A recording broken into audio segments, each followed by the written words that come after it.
വേടൻ്റെ ഭൂമി ഞാൻ വാഴുന്നിടം എന്ന കവിത പാട്ട് കാലിക്കറ്റ് സർവകലാശാലയുടെ BA മലയാളം സിലബസിൽ പുതുതായി ഉൾപ്പെടുത്തിയതിനെതിരെ വലിയ കോലാഹലം സോഷ്യൽ മീഡിയയിലും പുറത്തും നടക്കുകയാണ്. വേടൻ്റെ മാത്രമല്ല, ഹിരൺദാസ് മുരളി എന്ന വേടൻ്റെ മാത്രമല്ല, വേറെ ചില യുവ ചെറുപ്പക്കാരുടെയും എഴുത്തുകാരുടെയും കലാകാരന്മാരുടെയും കലാകാരികളുടെയും രചനകൾ വരെ ആ പാഠ്യപദ്ധതിയിൽ ഉൾപ്പെടുത്തിയിട്ടുണ്ടല്ല. അല്ലാതെ വേടന് മാത്രമായിട്ടല്ല ഈ ഒരു സിലബസ് മാറ്റം ചെയ്തിരിക്കുന്നത്, അത് നമ്മൾ കാണുക. പക്ഷെ വേടനെ വെറുതെ വിടത്തില്ല. അത് ഈ സവർണാധിപത്യം ആഗ്രഹിക്കുന്നവരും ഇവിടുത്തെ ബ്രാഹ്മണിസം പുലർത്തുന്നവരും വരേണ്യ വർഗ്ഗക്കാരെന്നൊക്കെ പറയുന്ന, മേലാളരെന്നൊക്കെ പറയുന്ന രൂപത്തിൽ സോഷ്യൽ മീഡിയയിലൊക്കെ വരുന്നവർക്ക് ഇതങ്ങോട്ട് ദഹിക്കുന്നില്ല, കുരു പൊട്ടുകയാണ്. ഈ കുരു പൊട്ടുന്നവരോട് ചരിത്രം ഓർത്തെടുത്ത് ചിലത് പറയേണ്ടി വരും. നമുക്ക് ഓർത്തെടുക്കുന്നതുമാണ് ജീവിതം എന്ന് മാർക്കേസ് പറഞ്ഞതുപോലെ രാഷ്ട്രീയ പ്രവർത്തനം ഓർമ്മപ്പെടുത്തലുകളാണ് എന്ന് മിലൻ കുന്ദേര പറഞ്ഞിട്ടുള്ളതുപോലെ 2 നൊബേൽ ജേതാക്കള്, ഏറ്റവും വലിയ വിഖ്യാത എഴുത്തുകാരും മാർക്കേസും മിലൻ കുന്ദേരയും പറഞ്ഞിരിക്കുന്നത് പോലെ അത് വെച്ചുകൊണ്ട് തന്നെ ഞങ്ങളിവിടെ ചിലത് ഓർമ്മപ്പെടുത്തുകയാണ്, ഓർത്തെടുക്കുകയാണ്. പറഞ്ഞു വരുന്നത് മോഹിനിയാട്ടത്തിൻ്റെ മഹിമയെക്കുറിച്ചാണ്. മോഹിനിയുടെ ആട്ടം. മോഹിനി ആരാണ്? മോഹിപ്പിക്കുന്നവൾ. അതാരാണ്? അത് ദേവദാസി. അതാരാണ് ദേവദാസി? അത് നായർ സ്ത്രീകൾ. ഒരു നൂറ്റാണ്ട് മുമ്പ് വരെ ലൈംഗിക അടിമത്തത്തിൻ്റെ അല്ലെങ്കിൽ അശ്ലീലത്തിൻ്റെ പടുകുഴിയിൽ കിടന്ന ദാസിമാര്, ദേവദാസിമാര്, ദേവന്റെ അല്ലെങ്കിൽ ദൈവത്തിൻ്റെ ദാസിമാര് എന്ന് വിശേഷണം കൊടുത്തിട്ട് അവരെ ലൈംഗിക അരാജകത്വത്തിലേക്ക് തള്ളിവിട്ട ഇവിടുത്തെ ബ്രാഹ്മണ്യം, ഈ മേലാളന്മാരുടെ സമൂഹം നൂറ്റാണ്ടുകൾ. അങ്ങനെയാണ് മോഹിനിയാട്ടം ഉണ്ടായത്. ആ മോഹിനിയാട്ടത്തിന് ഈ മാന്യത കൈവന്നത് എന്നാണ്? കലാമണ്ഡലം കൽപ്പിത സർവകലാശാലയിൽ മോഹിനിയാട്ടം പഠിപ്പിച്ചു തുടങ്ങാനുള്ള അത് സ്ഥാപിച്ച വള്ളത്തോൾ നാരായണമേനോന്റെയൊക്കെ ശ്രമങ്ങൾ മോഹിനിയാട്ടത്തെ നവീകരിച്ചു കൊണ്ടുവന്നത് എങ്ങനെയാണ്? മോഹിനിയാട്ടം ഒരു അശ്ലീല നൃത്തമായിരുന്നില്ലേ? അത് നമ്മൾ ആലോചിക്കണം. കൂത്ത് ആടുന്ന അച്ചി എന്ന് പറഞ്ഞാൽ നായർ സ്ത്രീകൾ. കൂത്ത് എന്ന് പറഞ്ഞാൽ കൂത്തമ്പലം. ഓരോ ക്ഷേത്രത്തിലും ഓരോ അമ്പലത്തിലും ഒരു കൂത്തമ്പലമുണ്ട്. ഈ സ്ത്രീകൾക്കോ മറ്റു കലാകാരന്മാർക്കോ ആടാനും പാടാനും ഒക്കെ. അങ്ങനെ കൂത്തമ്പലങ്ങളിൽ കൂത്ത് നടത്തിയ ദേവദാസികൾ നായർ സ്ത്രീകളാണ്. പിന്നെ അവസാനം കൂത്ത് അച്ചിമാരെന്നുള്ള സഭ്യമായ സംബോധന ക്രമേണ കൂത്തിച്ചി എന്നുള്ളൊരു അശ്ലീലത്തിലേക്ക് മാറ്റപ്പെട്ടത് എങ്ങനെയാണ്? അതിനർത്ഥം ബ്രാഹ്മണ്യം ഈ നായർ സ്ത്രീകളെ, ദേവദാസികളെ വേശ്യാവൃത്തിക്ക് വരെ നിയോഗിക്കുന്ന ഘട്ടത്തിലേക്ക് അവരുടെ പട്ടിണി അവരെ കൊണ്ട് എത്തിച്ചു ദേവദാസിമാരുടെ. അങ്ങനെ മോഹിനിയാട്ടം, ലാസ്യ നൃത്തം കുറെ കൂടെ അശ്ലീകരിക്കപ്പെട്ടു. എന്നിട്ട് അതിന് ശൃംഗാര രസം കൂട്ടി നർത്തകിമാര്.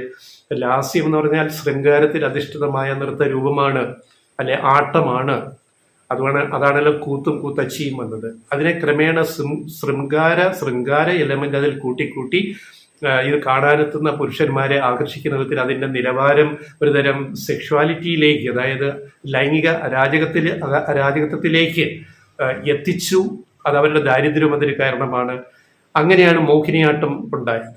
അപ്പൊ മോഹിനിയാട്ടം ഇത്ര മഹനീയമാണ്, വിശിഷ്ടമാണ് എന്ന് പറയുമ്പോൾ അതിന് പിന്നിൽ ഇങ്ങനെയുള്ള ലൈംഗിക വൃത്തികളുടെ ഒരു നാറുന്ന ചരിത്രം, അശ്ലീല ചരിത്രം അതിനകത്തുണ്ട് എന്ന് നമ്മൾ മറന്നുപോകരുത്.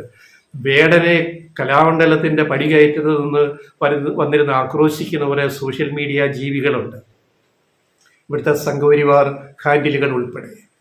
വേടന്റെ പാട്ടും വേടന്റെ ചൊല്ലലും ആട്ടവും കലാമണ്ഡലത്തിന്റെ പടി കയറ്റരുത് എന്ന് പറയുന്നവരോട് തിരിച്ച് ഞങ്ങൾ ചോദിക്കുന്നു, മോഹിനിയാട്ടത്തിന് എന്നാണ് ഈ വിശിഷ്ട പദവി കിട്ടിയത്? മോഹിനിയാട്ടം വേടൻ പാടിയ പാട്ടുകളിലെ ഒരു വാക്കെടുത്തിട്ട് ഈ പറയുന്ന പ്രധാന കവിതയിലെ ഒരു വാക്കെടുത്തിട്ട്, അതായത് ഞാൻ പാണനല്ല, പുലേനല്ല, പറയനല്ല, നീ തമ്പുരാനുമല്ല, അല്ലെങ്കിൽ ബാക്കി അറിയാമല്ലോ.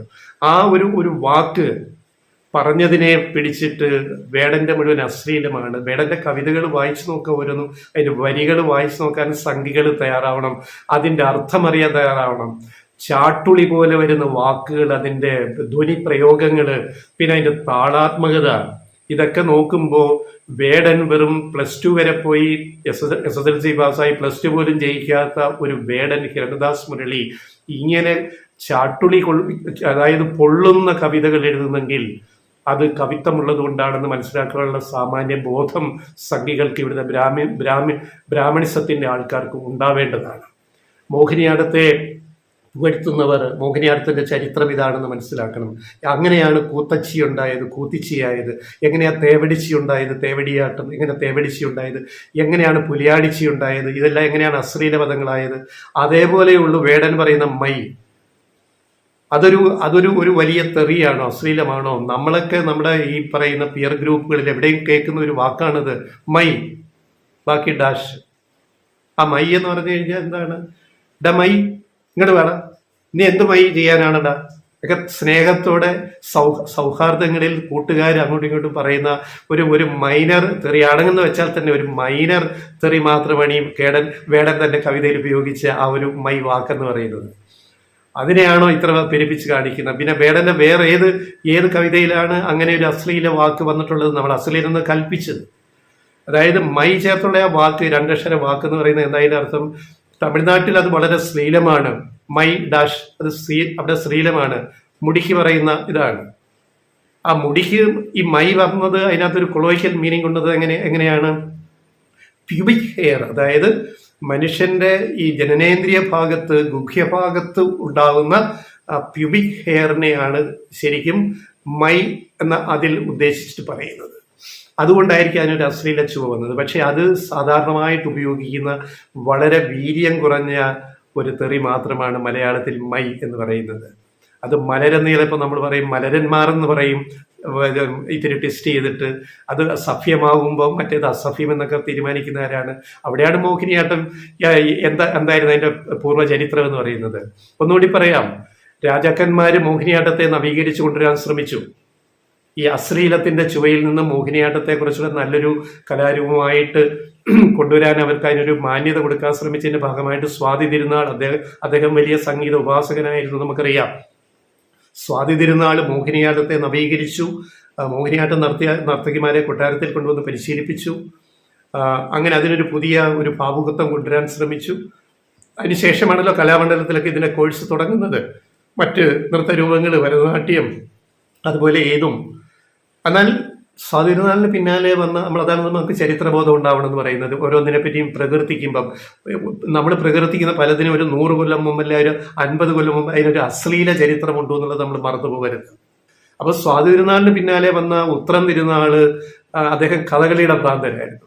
അപ്പൊ സ്വാഭാവികമായിട്ട് ഉത്രം തിരുവിതാംകൂറിൽ മോഹിനിയാട്ടത്തെ അവഗണിച്ചു.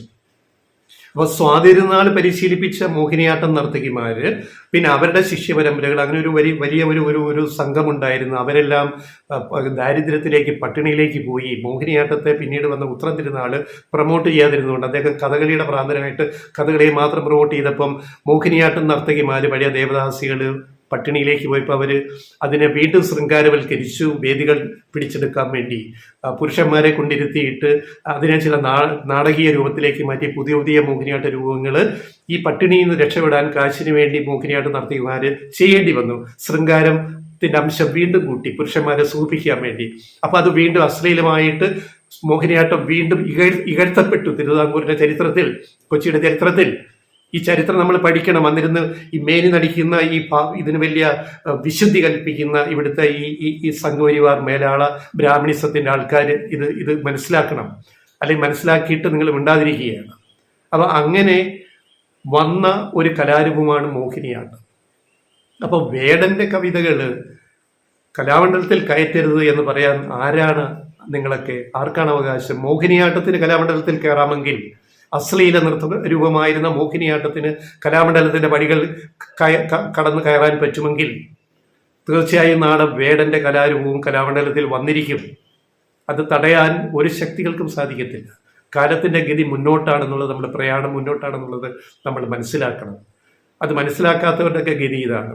ഇത് പറയുമ്പോൾ ഒരു കാര്യം ഓർക്കുക, ഇന്ന് ബാലചന്ദ്രൻ ചുള്ളിക്കാട് വളരെ ആദരിക്കപ്പെടുന്ന കവിയാണല്ലോ. ചുള്ളിക്കാടും വേടനും താരതമ്യമല്ല ചെയ്യുന്നത്. ചുള്ളിക്കാട് അദ്ദേഹം കവിത എഴുതി വന്ന കാലത്ത് കള്ളുകൂടിയനും പിന്നെ കഞ്ചാവ് വലിക്കുന്നവനും പിന്നെ നക്സലൈറ്റ് ആണ്, അയാളെ വീട്ടിൽ കയറ്റരുത്, വീട്ടിൽ കയറ്റാൻ കൊള്ളത്തില്ല, അയാളെ സ്വന്തം വീട്ടിൽ നിന്ന് പിന്നെ ബാലേന്ദ്ര ചുള്ളിക്കാടിനെ ഇറക്കി വിട്ടു, അയാൾ വീടിറങ്ങിയിട്ട് തെണ്ടി നടന്നു, ഭക്ഷണം പോലും കഴിക്കാൻ മാർഗമില്ലാതെ. അദ്ദേഹം എഴുതിയ അന്നത്തെ കവിതകൾ മുഖ്യ മാസികകളിലൊന്നും സാഹിത്യ ചക്രവാളത്തിലൊന്നും ആരും ആദ്യം ഏറ്റെടുത്തില്ലല്ലോ.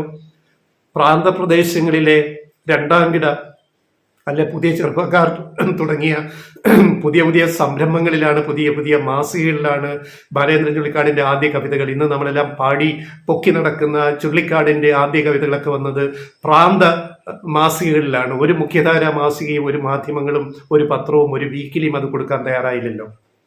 അന്ന് ബാലേന്ദ്രൻ ചുള്ളിക്കാട് ഈ വേടനെ പോലെ വേടന്റെ ഈ പ്രായത്തിൽ അന്ന് ബാലേന്ദ്രൻ ചുള്ളിക്കാട് കള്ളുകുടിയനും കഞ്ചാവടിക്കുന്നവനും പിന്നെ അസന്മാർഗിയും പോരാതെ നക്സലൈറ്റും അടുപ്പിക്കരുത് എന്ന് പറഞ്ഞ് പുറംപോക്കിലേക്ക് തള്ളിവിട്ട ബാലേന്ദ്രൻ ചുള്ളിക്കാട് പിന്നീട് ഉയർത്തെഴുന്നേറ്റു സ്ഫീനിക്സിനെ പോലെ, പക്ഷിയെ പോലെ. ഇന്നെന്തായാലും പറയുന്നു, മലയാള സാഹിത്യ ചരിത്രത്തിലെ, കവിതാ ചരിത്രത്തിലെ ഒരു വലിയ സംഭവമാണ് ബാലേന്ദ്രൻ ചുള്ളിക്കാട്. അതെ, സംഭവമാണ്. അതെങ്ങനെയാണ് ഉണ്ടായത്? അത് കലഹത്തിന്റെ, പ്രതിരോധത്തിന്റെ, പ്രതിഷേധത്തിന്റെ കവിത എഴുതിയിട്ട് ഇന്ന് റാപ്പർ വേടൻ എഴുതുന്ന വരികൾ പോലെ അതിന് സമാനമായിട്ട് കലഹിച്ചെഴുതിയ ബാലേന്ദ്ര ചുള്ളിക്കാടിന്റെ വരികളാണ് ഇന്നിപ്പോ പിന്നീട് ഇവിടുത്തെ യുവത ഏറ്റെടുക്കുകയും ഇന്നിപ്പോ അദ്ദേഹം സമാദരണീയനായ കവിയാണ് മലയാള സാഹിത്യത്തിലെ ബാലേന്ദ്ര ചുള്ളിക്കാട്. അയിത്വമില്ല, ഒന്നുമില്ല. ഇപ്പൊ വേടനും ഇതേ ഘട്ടങ്ങൾ തരണം ചെയ്ത് വരുന്ന ഒരു കലാകാരനല്ല, എഴുത്തുകാരനാണ്. അദ്ദേഹം കസേര വലിച്ചിട്ട് അവിടെ ഇരിക്കും. ഒരു ബ്രാഹ്മണിസത്തിന്റെ ആൾക്കാർക്കും ഒരു വരേണ്യവർഗത്തിനും ഒരു മേലാളന്മാർക്കും കലാമണ്ഡലത്തിലേക്ക് വേടന്റെ പഠന വിഷയം കയറി വന്നാൽ തടയാനൊന്നും സാധിക്കത്തില്ല. കാലിക്കറ്റ് യൂണിവേഴ്സിറ്റിയിൽ അത് വരാമെങ്കിൽ അത് കലാമണ്ഡല കൽപ്പിത സർവകലാശാലയിലും വരുമെന്ന കാര്യത്തിൽ കാലം അത് തെളിയിക്കുക തന്നെ ചെയ്യും. ഞങ്ങൾക്കതിനകത്ത് ലെഫ്റ്റ് വോയിസിന് സംശയമൊന്നുമില്ല.